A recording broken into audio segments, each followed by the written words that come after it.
Alright guys, I have a very important announcement.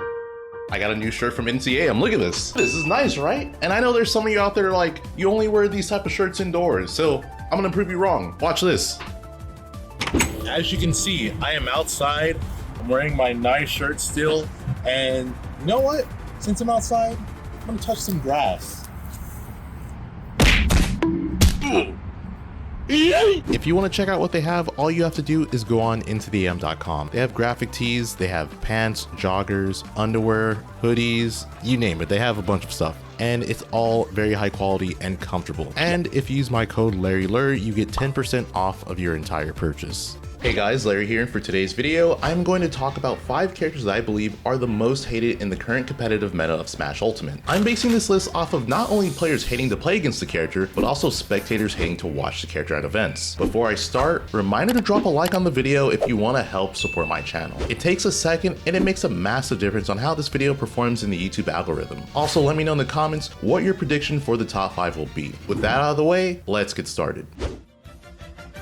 I'm going to start off the list with the most obvious pick, and that is Steve. If you somewhat keep track of competitive Ultimate at all, it should be no surprise that Steve is on this list. Steve is without question the most hated character in competitive Ultimate. He's the best character in the game, and it's gotten to the point where people want him banned and are hosting events that do ban him. There's a lot of things I hate about Steve, but for the sake of not making this video all about him, I'll shorten the explanation. By the way, if you do want a full explanation on why people hate Steve, I do have a video dedicated to that, which I'll have linked in the description. One of the biggest reasons people hate Steve is his ability to create blocks. Simply put, a character that has the ability to create platforms in a platform fighter is really hard to make bad, especially when you have the freedom and versatility to use it the way that Steve does. One of the things people dislike the most about blocks is the inability to pass through them. This means Steve can create a wall using his blocks, and this makes approaching him very difficult. This can be frustrating because Steve is a resource character and becomes stronger the more time you give him to gather those resources. But at the same time, you need to be careful due to his blocks and him having one of the best combo games in Ultimate. Blocks can also help him with edge guarding, combos, and they make his movement significantly better. His movement is supposed to be one of his biggest flaws, but thanks to blocks and minecart, it can somewhat mask his poor mobility. Minecart is a strong burst option thanks to having armor, being able to jump out of it, making a projectile that doubles as a command grab that can combo into anything, and also being a kill move itself. Steve is able to power up his attacks by mining for resources and crafting tools that make his kill power far greater than it was at the start of the match. To put it into perspective, when Steve has diamond tools, some of his kill moves are on par or greater than Arsene Joker's. Like I said, there's a lot more I could say about the character, and if you'd like to hear what I left out, I'd highly recommend checking out my video going into more depth about him.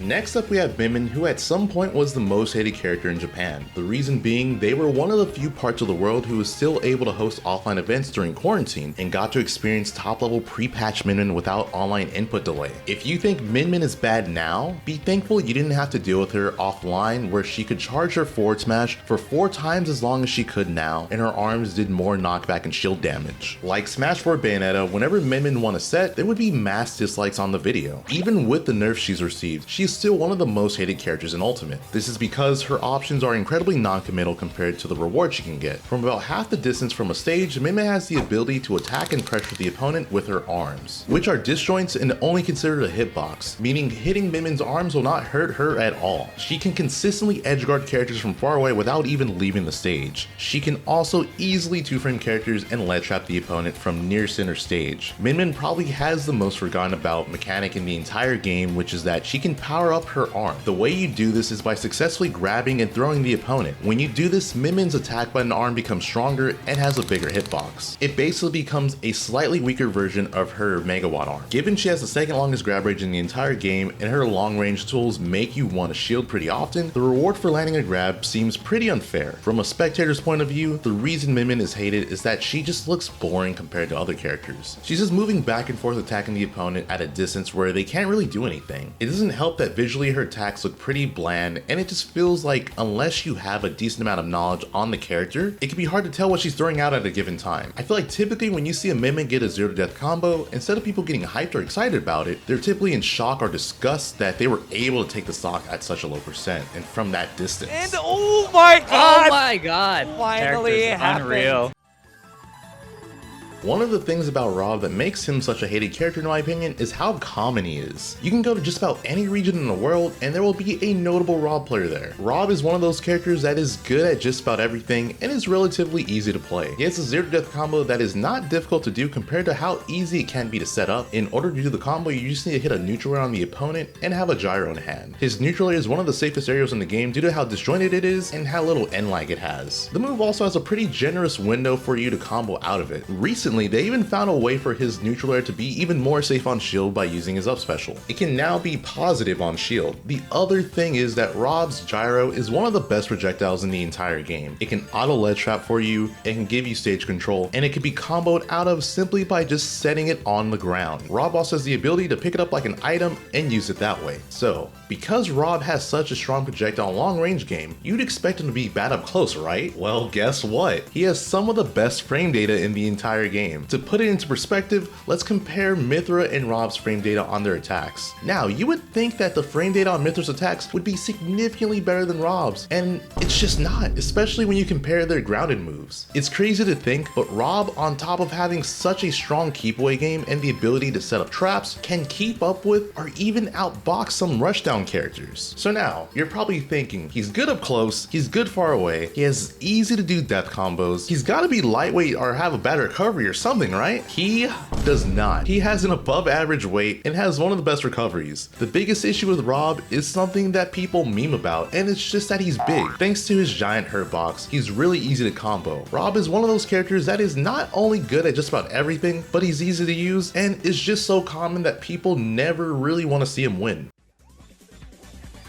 Sonic is probably the most hated character when it comes to playing the game online thanks to how much better he is due to input delay. He's by far the fastest character in the game on the ground, and when you combine that with a move that makes him completely intangible and able to pass through characters, he can be incredibly frustrating to play, especially when online lag makes it nearly impossible to react to him halfway across the stage. Design wise, it's very obvious Sonic was created to be a rushdown character due to how fast he is and the way his moveset works overall. There's just one problem. They gave Sonic one of the most broken moves in the entire game, and that is spin dash. I mentioned already in the beginning, but it makes him completely intangible for a number of frames. That's not all. Parrying this move is useless. It makes Sonic more positive on shield when you do it. They basically gave one of the best rushdown characters in the game a move that allows him to abuse his rushdown capabilities while also running away. It's not to say spin dash can't be used aggressively, and for rushdown purposes, it absolutely can, and it works exceptionally well for Sonic. The problem is that Sonic can use it just as well defensively. Thanks to spin dash, Sonic is one of the best characters in the game at fighting in the corner, typically a spot that would be considered bad for most characters. On top of all of this, spin dash is one of Sonic's best combo starters and also one of his best ways for setting up kills. Even if the move doesn't hit the opponent, Sonic is able to go to the other side of the stage and potentially set up something else or mix it up and pressure the opponent with homing attack or spring. For how non-committal the move is, he gets so much off of it if it connects, and even if it doesn't, he has mix-ups he can do. As a spectator, people see Sonic as a boring character, and it's mainly due to Sonic's playstyle being a game of cat and mouse. I think another thing that makes his gameplay not as appealing is the simple fact that visually, a lot of how he attacks looks exactly the same. It doesn't help that he has two moves that visually look identical to one another, and those two moves are probably his most used attacks by most Sonic players. If there's anyone from Nintendo that's listening, please, I am begging you, redesign Sonic. It makes absolutely no sense that his side special and down special have looked the exact same way since the beginning of Brawl. I get that there was the Sega Nintendo rivalry, but come on, Sega doesn't even have a console anymore.